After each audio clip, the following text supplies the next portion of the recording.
before the world starts talking to you, before the emails, the expectations, the noise. You need to talk to yourself, and not just with any words, but with power, because the way you start your morning is the way you show up for your life. So let's stop starting our days by default and start them on purpose. Here are 4 powerful things to tell yourself every single morning to take back control, confidence, and clarity.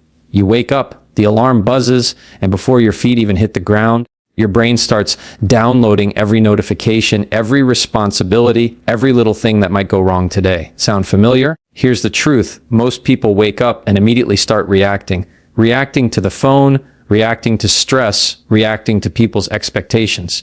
And when you live in that reactive mode, you're handing over your power before the day has even started. But let me remind you of something simple and powerful. You are in control of your energy, not your circumstances. We don't get to control what's going to happen today. Traffic might be awful. Someone at work might push your buttons. Your plans might get completely derailed. That's life. It's unpredictable. But what we do get to control is the energy we bring into it. We choose how we show up. That's not just motivation talk. It's a daily discipline. Your energy is the thermostat, not the thermometer. You don't just reflect what's happening around you. You set the tone. When chaos walks into the room, you don't have to match it. You can meet it with calm. You can meet it with clarity. You can meet it with the decision that you are going to respond instead of react. Think about that. How many days have been hijacked by something small because we didn't pause to protect our energy? Somebody cuts us off in traffic, and we carry that mood all the way into our meeting. One negative comment online, and we start spiraling. Why? Because we gave away our energy like it was free. But it's not. Your energy is expensive. It costs too much to waste on things that don't build you. This is why telling yourself every morning, if I am in control of my energy, not my circumstances, isn't just a nice phrase. It's a reset button. It reminds you that you are the driver, not the passenger. The outside world might be noisy, but you get to decide what kind of day you're going to have, not because the day is perfect, but because you're grounded. And look, being in control of your energy doesn't mean being fake. It doesn't mean pretending you're not tired or overwhelmed or frustrated. It means you acknowledge those things, but you don't let them run the show. You don't let your emotions do all the talking. You step back, you breathe, and you respond with purpose. Because when you take charge of your energy, you create a buffer between stimulus and response. That's where your power lies. That split second, that moment of choice, that's where you take the wheel. And the more you do that, the more natural it becomes. The calmer you stay, the clearer you think. The clearer you think, the better you lead. Whether you're leading a team, a family, or just yourself through a tough season, that calm energy, it's contagious. People feel it. They trust it.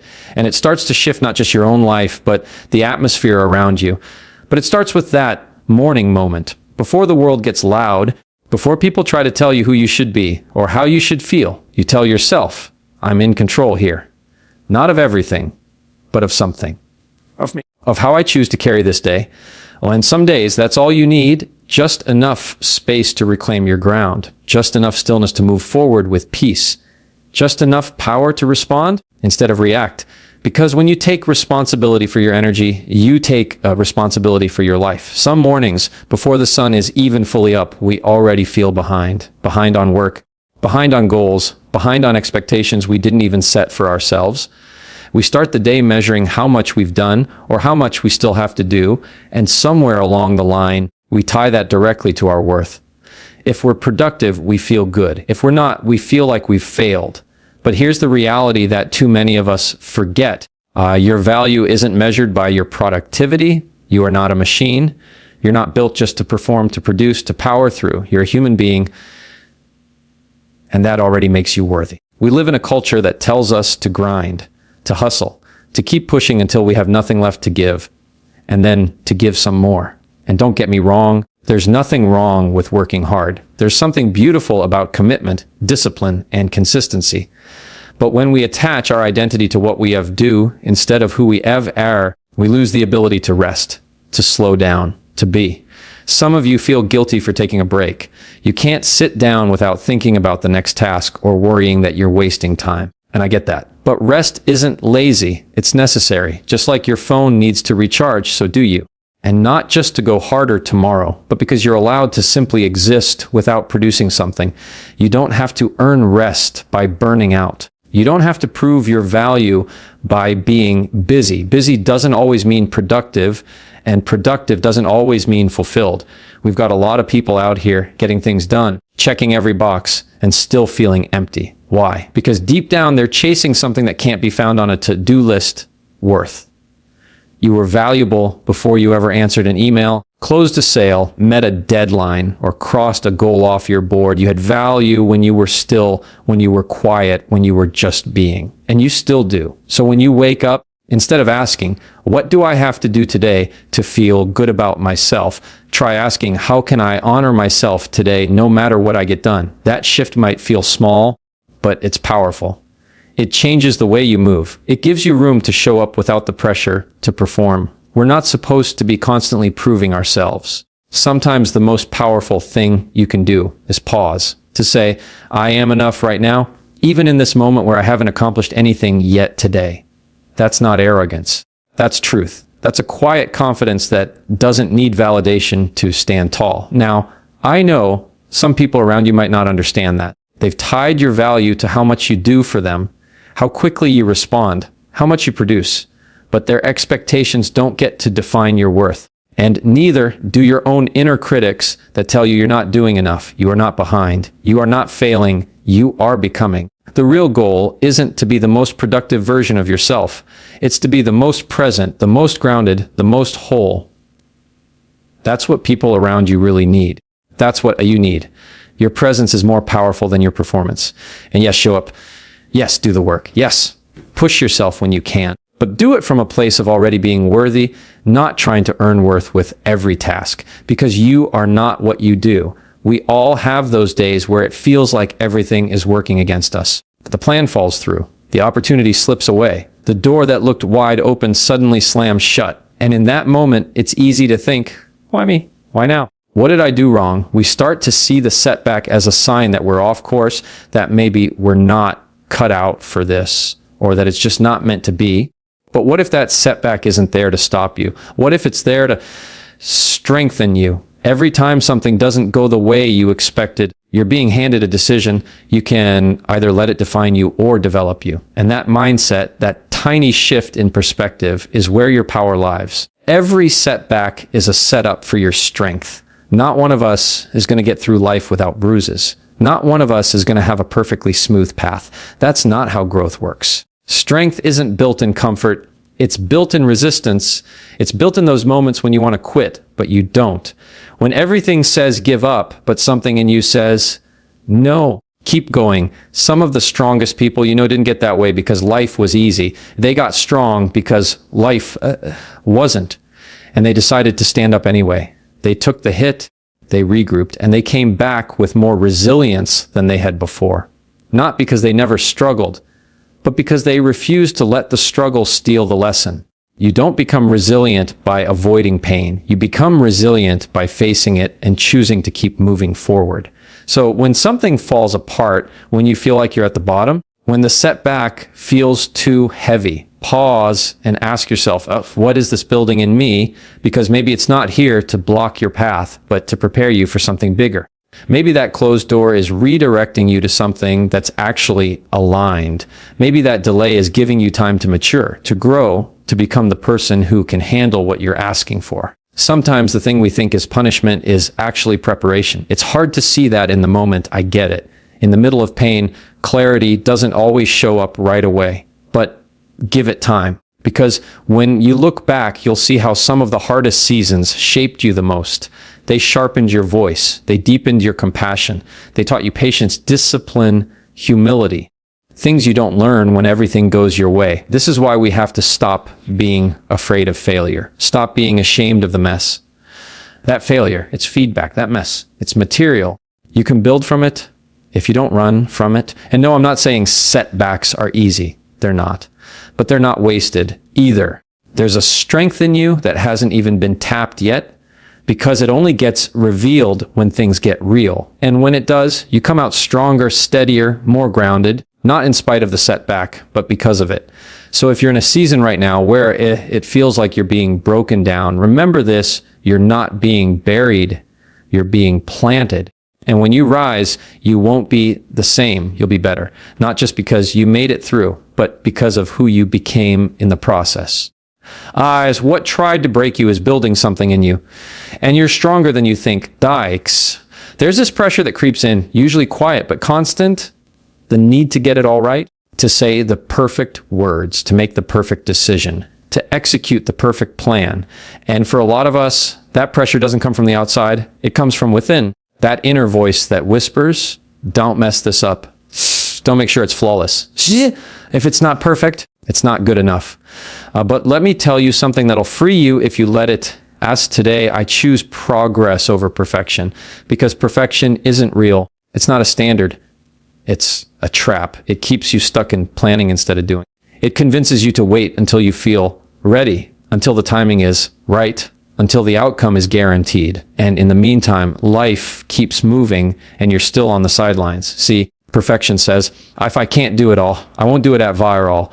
Progress says, I may not have everything figured out, but I can take one step today. One honest step forward. That's where the power is. Not in the flawless execution, but in the consistent movement. And let's be real, most of the time, that push for perfection isn't about excellence. It's about fear. Fear of failure, fear of judgment, fear of being seen starting small. But you know what's more powerful than looking like you have it all together? Actually doing the work, actually growing, actually showing up imperfectly, but honestly. We've got too many people holding back their gifts because they're scared to look messy in the beginning. Too many voices we never hear. Too many ideas that never leave the notebook. Not because they weren't good, but because someone was waiting to be perfect first. Don't let that be you. Some of the most life-changing things you'll do won't be done perfectly. They'll be awkward. They'll be uncertain. You'll stumble. You'll learn in public. And that's okay. That's more than okay. That's real. That's what growth looks like. It's gritty. It's clumsy. It's human. And the truth is, people don't connect with perfection. They connect with progress. They connect with your honesty, your effort, your resilience. That's what inspires. Not the polished version, but the process, the part where you decided to start anyway. So when the pressure builds to be the perfect parent, the perfect leader, the perfect partner, the perfect anything, remind yourself that's not the goal. The goal is to show up, to keep learning, to keep moving, to give yourself permission to evolve, not perform. Some days that'll look like big wins. Other days, it'll look like just getting out of bed and choosing not to quit. Both count. Both matter. Progress isn't always loud. Sometimes it's quiet. Sometimes it's small. But it's always forward. And when you choose progress, something shifts. You start seeing mistakes as lessons instead of proof you're not enough. You start taking risks. You stop comparing your beginning to someone else's middle. And most importantly, you start trusting that who you are right now is enough to take the next step. So no, today doesn't have to be perfect. It just has to be honest, grounded, intentional. You take the step. Then the next one, you fall. That's all right. You get up. That's progress. You learn, you adjust, you grow. Choosing progress over perfection doesn't lower the bar. It actually raises it, because it means you're committed to the long game. Not just a highlight reel, not just what looks good, but what's real, what's sustainable, what's yours. Perfection will keep you stuck. There comes a point where you start making different choices. You begin to speak up more. You protect your time. You say no to things you used to say yes to, and yes to things that once scared you. You set boundaries. You walk away from patterns, from people, from places that don't fit you anymore, not because you're better, but because you're becoming. And when that shift happens, not everyone's going to understand. Some people will question it. They'll wonder why you've changed, why you're not showing up the same way you used to. They might call it distant. They might call it selfish. But let's be clear, it's called growth. And I will not apologize for growing, because growth isn't always loud. Sometimes it's quiet decisions made in private. Sometimes it's grieving the version of you that settled just to keep the peace. It's choosing honesty over comfort. It's sitting with hard truths and choosing healing over hiding. That kind of growth doesn't always get applause. Sometimes it gets resistance, but that doesn't make it wrong. See, people often want you to grow until that growth requires change. until that change challenges how they relate to you. Maybe you used to be the one who never said no, the one who always made space, even when it cost you. And now you're learning how to stop abandoning yourself just to be liked. That's growth, and it's worth protecting. We're not here to live on repeat. You're not here to play small just because it makes others more comfortable. You're allowed to outgrow versions of yourself. You're allowed to want more. You're allowed to evolve. That's what life is supposed to do. Move you forward. But the hard part is growth creates space, and not everyone will come with you into that space. Some relationships will shift, some connections will fade, and that can feel like loss. But here's what you need to remember. Just because someone was part of your past doesn't mean they're entitled to your future. Not everyone is meant to go where you're going, and that's okay. Don't shrink yourself to fit the memory of who you used to be. Don't water down your progress to keep others comfortable. You're not changing to impress anyone. You're changing because you refuse to stay stuck. You're choosing expansion over expectation. That takes courage. That deserves respect, especially from you. And if someone tries to guilt you for growing, if they say things like, "You've changed," in a way that feels more like an accusation than a compliment, let them. Let them feel what they feel. But don't let it make you question what you know is right for you. Because the people who love you well, they won't shame your growth. They'll celebrate it. They'll make space for it. They'll grow with you, not hold you hostage to your past. And more than anything, I want you to remember this. Your growth isn't a betrayal. It's a return to who you were always becoming, to the truest, fullest version of you. The version who doesn't apologize for healing, who doesn't downplay progress, who doesn't explain away confidence. So keep moving forward, even if it means walking alone for a little while. Keep setting boundaries, even if your voice shakes the first time. Keep choosing yourself, even if it's unfamiliar. That's not selfish, that's sacred, because you're not here to stay the same. You're here to evolve. You ever notice how easy it is to get pulled into noise? The moment you wake up, your phone's already buzzing. Notifications, opinions, news, people needing something, asking something, expecting something. And before you've even had a chance to breathe, your energy's already scattered, your focus hijacked. That's what happens when you start your day outside of yourself. When you give your peace away before you even realize it. But here's what I want to remind you of. Your peace is your power, not your productivity, not your performance, not how much you can handle before you break. It's your peace, your ability to stay grounded in a world that's constantly trying to pull you in 1,000 directions. Peace doesn't mean everything around you is calm. It means you are. It means you've chosen not to match the chaos, not to fight every battle, not to attend every argument you're invited to. It's choosing your mental, emotional, and spiritual well-being over the need to prove a point or control every outcome. Now, that kind of peace doesn't just happen. It's not passive. It's not about pretending things are fine when they're not. It's active. It's intentional. It's earned moment by moment, choice by choice, choosing when to speak and when to stay silent, choosing when to engage and when to let go, choosing when to walk away, not because you're weak, but because protecting your peace is strength.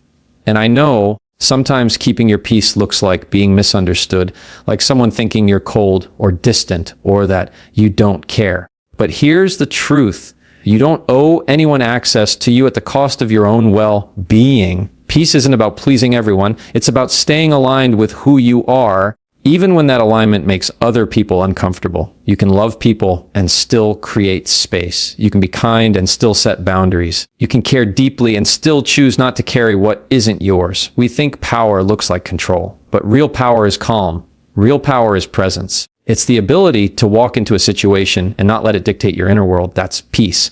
And the people who have it, you feel it. You sense it. They're steady. They're not constantly reacting. They're not on edge, not searching for validation, not performing for approval. They've built something inside that the world can't shake. And that kind of peace, that kind of power, it requires practice. You have to wake up and they choose it. Some days, that means stepping away from drama. Other days, it means turning off your phone for an hour or saying no to a conversation you know won't lead anywhere good. Some days it means being still, being quiet, just breathing.